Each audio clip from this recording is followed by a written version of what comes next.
Hey gang, Mark Sweeney here from Austin, Texas at Austin Dental Spa. I am the oldest dentist at Austin Dental Spa and the founder. These two are the infamous K-team. Krista and Kirsten have been with me for coming up on a year now, and we have had a blast. They haven't gotten into the routine of being able to do every Wisdom Wednesday because they had to do things like work out and go hang out with boyfriends and stuff like that, mundane things that are way in my past. So I'm just looking forward to happy hour next. So anyway, if you've tuned in before, you know what we're all about with Wisdom Wednesdays. We try to bring some lightness into your life in the middle of the week on hump day, and we try to give you something interesting. Today's no different. We've got two really great studies on the subject of stress and how it can make you not only be stressed, but make you feel older and even look older. But before we get to that, I just wanted to say thank you again. I've mentioned this last week. We made the final 5 of the Community Choice Awards. Woo-hoo! They used to be called the Best of Austin, but somebody got offended at that, so they changed it to Community Choice. Anyway, we're in the top 5 in both categories, General Dentist and Best Cosmetic Dentist. And so the next round of voting will be sometime in the month of June, which is coming up. Can't believe we just passed Memorial Weekend. And so summer has started. And so thank you for all of you who voted, and as you know, we also have a theme every month. This will be the last Wednesday in the month of May, and our theme was grow yourself in May. And we don't mean like gain weight, we meant, or get taller. We meant like, learn something new, grow yourself, be more creative. And so today's no different because, as I mentioned, we're going to talk about stress. Now, there are 2 kinds of stress. There is good stress, which they used to call eustress, eustress, or there is bad stress, which is called distress. Eustress isn't used very often these days, but distress is. And so we're going to talk about both, but mainly we're going to talk about distress, the bad stress, and how it can affect you negatively at any age. Now, good stress, let's talk about that briefly. That's like if you went to the gym and worked out to a point where your muscles are sore tomorrow. You stressed your muscles. What are they going to do as a result? Well, they're going to be sore for a day or two, so you're going to have trouble walking upstairs or sitting down and getting up. But the end result is your muscles get stronger. What if you have a stressful day at work, but your response is, you say, I got to buckle down, make my to-do list, the top priorities, and you knock it all out by the end of the day, and you're going to happy hour like I am, then you can say, hey, that was eustress. That was good stress because it forced me to become resourceful and resilient, and I am a better person as a result of it, and so I deserve a reward. So that's eustress, that's good stress. Distress is quite the other end of the spectrum. It is the stress that people don't recover from so well, they don't handle it quite as well. And so we're going to talk about 2 different studies. Both of them, finally, we get 2 different studies that were in America. If you've watched Wisdom Wednesday before, they're always from Japan or Norway or United Kingdom, but finally we got 2 of them. So Kirsten, tell us about the first one. It was from the University of Georgia. University of Georgia, Terry College of Business was the first one about bragging about your stress. So basically, stress bragging. The study was about, first of all, it was 360 participants, compared statements from imaginary coworkers that just went on a conference, and basically it was rating their likability and how likely they would be to rate a coworker and to help a coworker if they needed help at work. So the imaginary stress bragging colleague described the conference as just another thing that I have to do, and I'm already stressed and just complaining. We all know those people. Exactly. So the participants of the survey rated that person as less likable and that they would be less competent and that they would be less likely to help them out if they were overburdened at work and they needed the help. That is an important factor that they didn't expect in that study.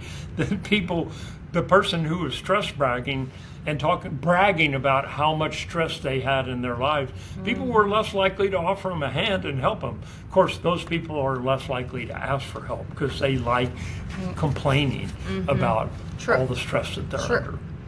We all know those. Then there was another study. What was the other study, Krista? The other study is about experiencing stress.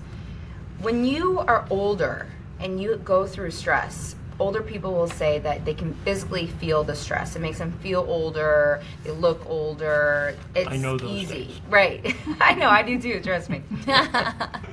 So adults feel this chronic stress. It takes a toll on them physically and mentally. Seniors absolutely feel it. Sorry, Mark. But what about young people? There aren't too many studies done on young people going through stress. So a study was done in North Carolina University, and it showed that young people who go through stress actually say they feel and look older, especially when they don't have control during these stressful moments. Wow.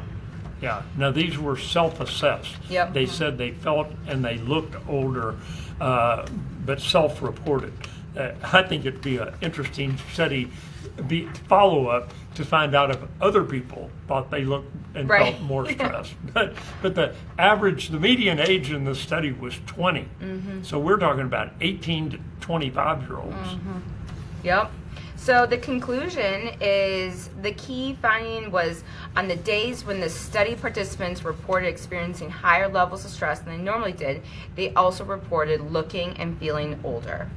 So why is this important? Because the healthier you are, the more useful you feel and act mentally and physically, and that's what we're all going for. Better you're going to do at work. Yep. So let's talk about, I read this when I was their age in a book called Stress, as if I didn't have enough starting to practice back in my late 20s.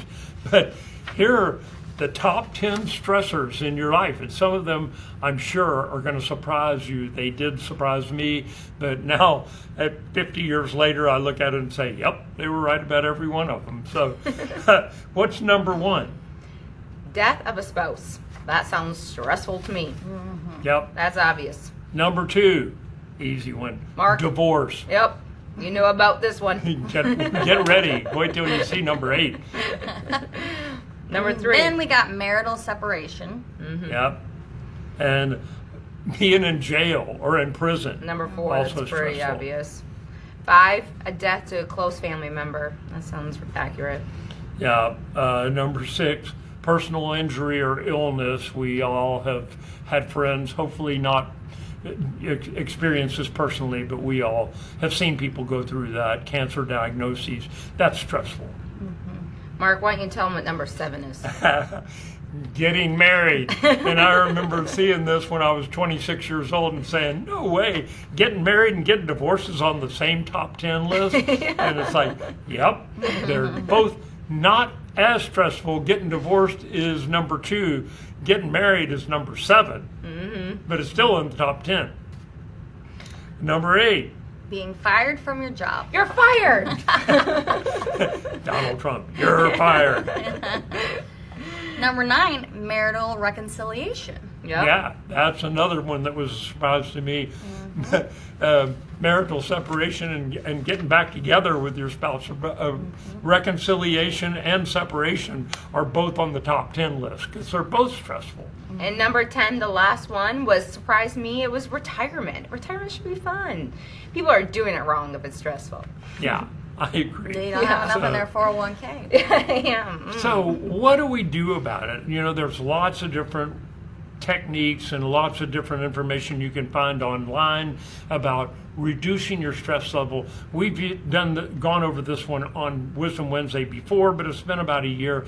One of the simplest one, it used to be the rule of 7s, and now they've dropped it down to the rule of 4s. Take a deep breath in, count to 4, then exhale and do it while you're counting to 4, and then wait 4 seconds with your lungs empty, and then take in another deep breath over 4 seconds. So you're counting to 4 different times. 1 when you're taking your breath in, 2nd when you're holding it, 3 when you're letting out, and then 4th when you're waiting to take another breath. So there's 4 sets of 4, 16 seconds in all.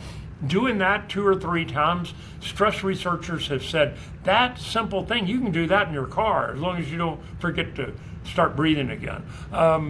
But you can take a deep breath, count to 4, exhale, count to 4, and count to 4 before you do it all again. And it relieves stress. It's been shown to lower blood pressure and relieve your stress level, maybe because it gives you something simple to do like counting to 4, but it's distracting. Anyway, if you're under stress and you need some immediate attention, try that and see if it doesn't help your day out. That's it for the month of May. I will see you next week for a new version of June Wisdom Wednesday, where we'll introduce our new theme for the month, and hopefully the K team will be back with me. Bye. Bye.